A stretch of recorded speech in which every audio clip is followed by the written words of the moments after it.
Welcome back to the Jackson Neill Music Podcast. Thank you so much for tuning back in on either SoundCloud, Stitcher, iTunes, or YouTube, but basically wherever you want it, you can find this podcast, as well as the Jackson Neill Sports Podcast. And we're trying to update them now on alternating days, so you always are getting something great in your podcast feeds. Today I want to talk about a group who means a lot to me, who is a really awesome duo of two musicians who I think have done a lot of great things for music, and their last album, one of my favorites in recent memory, a modern day classic, I guess you could say, in their genre. I think that is a very good term for it. And now they're due out to release their upcoming fifth album I've seen, and it says it's going to be released on October 5th. It's going to be called Trench, and of course I'm talking about 21 Pilots. The duo of the two musicians have really kind of broke out way out to the mainstream. They were already really in the mainstream with their album before Blurry Face, but with Blurry Face they became bona fide, I guess you could say, rock stars with that. I read that recently it's earned about 3.6 million album equivalent units up to this date, just astronomical numbers. It's huge singles out of that, stuff like Stressed Out, Ride, Tearing My Heart. Since then, they've kept kind of busy, having songs like Heathens on the Suicide Squad soundtrack, and appearing here and there. But recently, the reason I'm talking about them is because their new singles, Jumpsuit and Nico and the Niners, because I recently saw these got released and was absolutely stoked to listen to them. I listened to them several times each, and my main takeaway is that they've matured a little bit in their sound, but they've also haven't missed a beat, and I really like to hear that. And on these two tracks, these first two offerings we get, I guess you could say, from this upcoming project, is they're definitely leaning more on that alternative sound, definitely more towards that rock sound. I think towards the end of Jumpsuit, when the vocals are just basically screaming into the microphone. And that's the great thing about 21 Pilots. The thing that I love about them so much is because in this era where we like to say, where every musician seems to like to say they're not confined by one genre, 21 Pilots really gets to that. And that's what Blurry Face did so well, where they made these awesome pop songs that kind of fused elements of hip-hop with maybe even singer-songwriter stuff like a Tear My Heart, with rock and just more a modern-day, a contemporary alternative sound. And that's what they've always been able to do so well. That's what 21 Pilots, that's what the appeal to them is. And on these first two tracks, Jumpsuit and Nico and the Niners, it finds them again kind of pursuing the sound that I don't really hear many other people doing. That the two tracks fit well together while still not sounding the same, if that makes any sense.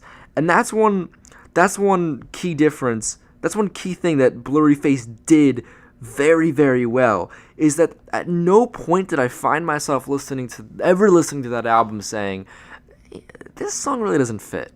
That even though you have something like Fairly Local, go to then Tearing My Heart and the Lane Boy, somehow it works. Somehow it all just kind of fits seamlessly together. And that's what 21 Pilots is so good at. They just take these songs that they should not fit well together, but yet they do. And yet they are so well crafted and so well curated on an album that all just flows seamlessly. And through Jumpsuit and Nico and the Niners, I find an awesome pairing between the two tracks, where they're definitely the tracks, like I said, that are more lean on more alternative rock side of this upcoming project. They fit well together. And they kind of fit maybe this continued darker, little bit darker persona they have. Look on Blurry Face, just look kind of all the artwork and all of the pictures surrounding that. Yes, there's reds, but it's kind of like the dark. They have makeup under their eyes. They, just kind of like this brooding kind of imagery where it's not completely emo, but it has that feeling of it. And on this Nico and on this Jumpsuit Nico and the Niners single, we see this yellow background with this black hawk and reads out Trench. This looks like it could be the cover of their upcoming album. It looks like, and it's just a solid pairing from them. I've yet to watch the music video for it, so I'll hold off on those thoughts. But a huge takeaway I have is looking at when this album Trench is supposed to release. I read on Billboard that it's August 5th. Oh, not August 5th, October 5th, excuse me. That's how far away it is. I can't really keep it straight. That's a long time. It feels like following these singles.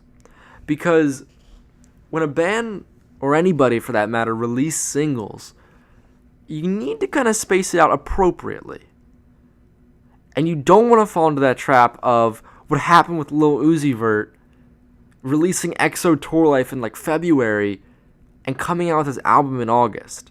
Because by the time August rolled around, we just weren't into EXO as much. We loved the song, but it was overplayed. Everyone had heard it. And what I worry about what 21 Pilots are doing is we're in the middle of July. They released this right around like July 10th, July 11th, 13th, right around there.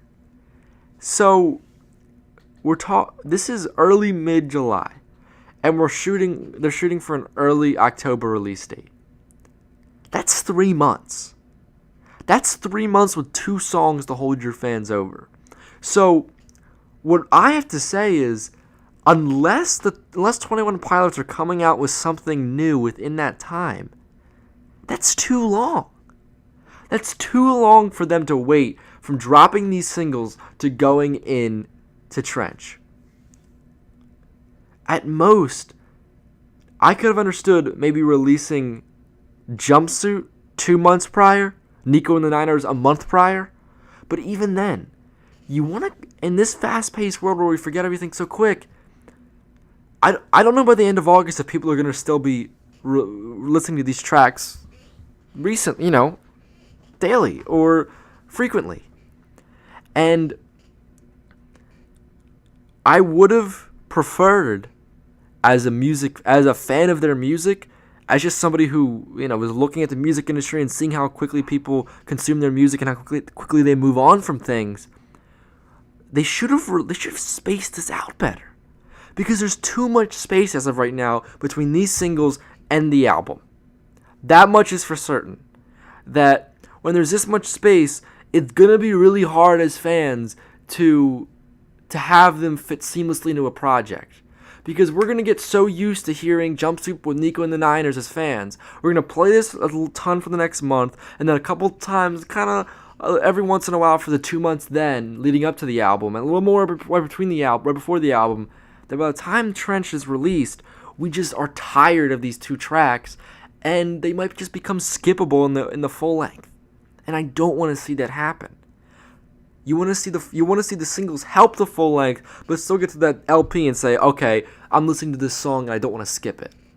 When it gets to the point where those singles are overplayed, you did it too early. You did it too soon. I think Drake fell into this a little bit. And while I understand that maybe that in his case it wasn't really maybe intended to go all like that, it kind of, and that it was almost intended to be their own separate moments. Okay, I understand that. Release God's Plan, have that video, have that huge moment with your Scary Hours EP, and own that on the charts for what was it, close to a dozen weeks, and then release Nice for What with all of that, and then have another huge moment following up God's Plan. Dominate like that. But notice that break between Nice for What and Scorpion? That Drake fever kind of died down. Because all through the spring, we were listening to God's Plan. Everybody was turning up to that. Everybody loved Nice for What when that dropped. And you tried to follow it up with I'm Upset and it just didn't work. That whole beef happened with Pusha T.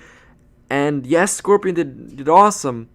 But I wonder, if he dropped Scorpion mid-late May, would those numbers have been bigger? Would people have cared more?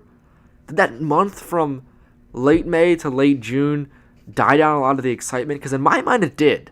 As a huge Drake fan, it did. It dropped down a lot of excitement. It got to the point where, alright, I'm excited for this Drake project. I'll stay up and I'll listen to it. But I got to God's Plan on my first listen to it and I had to force myself to listen to it. I got to Nice for What and I had to force myself to listen to it. Because they were already so big in and of itself. And then if it had been released in late May, I would have enjoyed it much more as a solid project.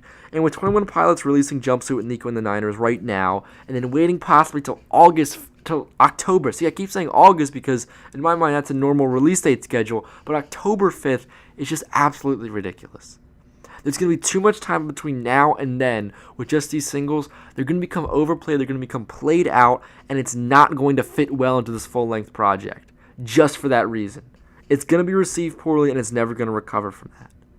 So, they have to release something in between now and then, but then you get to the point of, how long is this album, and we're already going to have more than 2 singles coming off of it? So, I'm not sure if they're doing this right. I think they could use a lot of help by pushing this album release up a lot more than August 5th. The October 5th, keep doing that. But I guess we'll just have to see. Love the songs, but I just don't agree with the schedule and the planning out of these singles and album release. And with that, that'll wrap it up for this edition of the Jackson Neill Music Podcast. Thank you so much for listening. Remember, you can check this out on SoundCloud, Stitcher, iTunes, and YouTube. Subscribe on your favorite feed or multiple feeds if you want to. I update this along with the Jackson Neill Sports Podcast in those feeds, and they no longer come out on the same day. I'm going to be trying to alternate days on them, so each podcast gets its kind of own day. So check in on the feeds really regularly, almost every single day, to be getting new and updated content. Also, check out the Anything Goes with Jackson Neill podcast in the same feed as this. That's where you can check out my interviews with musicians, to see all the people I'm interviewing and talking to a lot of great people, so check those out in the same feeds as this.